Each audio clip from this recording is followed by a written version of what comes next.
I want to read my article, what says I'm clueless to an employer. If you want to know more about me and what I do, you can go to voiceofjobseekers.com. Everyone is familiar with the blank stares that says clueless, and the employer intuitively sees your experience. The nonverbal cues of uncertainty speak louder than any conversation.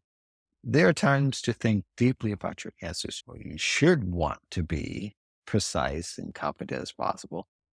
The way you communicate dullness overall is a dead giveaway. You're in over your head. The body language, the eyes, the tone of voice, and the depletion of uncertainty in what you say serves you as a dead duck in the pond. The employer sees right through it. Some job seekers take unnecessary risks. They can play the perception card by dressing up their resume and putting blue lipstick on what they've done without considering what it sounds like to an employer. I've recently talked about bad career advice. Job interviews are about perception is one of the all-time worst. Taking too long to think.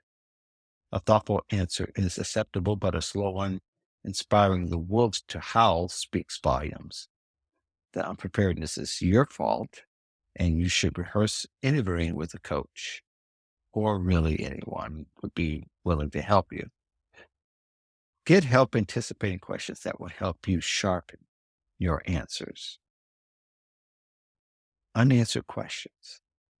If you don't want to answer a question, be honest about why.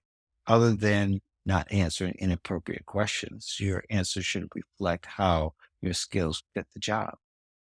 When it's your turn to ask questions in formal and informal interviews, be sure to address inadequate answers to questions you felt left unanswered. Insufficient proof.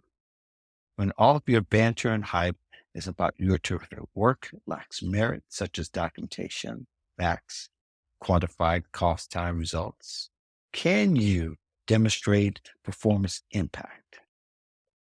The lack of preparation could be embarrassing when you answer, I don't know. It's unlikely that you will get a second chance. Lots of these filler diffuse any confidence you want to demonstrate.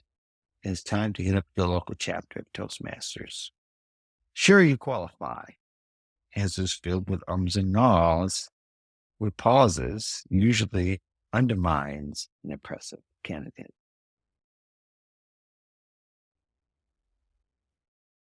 I agree that employers will not be able to check the facts of your presentation, but if your answers and explanations lack plausibility, this could be a problem.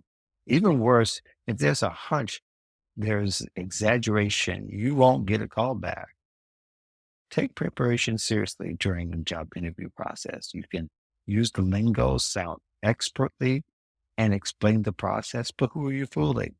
Coaching is a viable option for anyone who needs brushing up to interview or to even network. Practicing and coaching equip you better. A professional impression in all phases of networking and hiring is essential to success.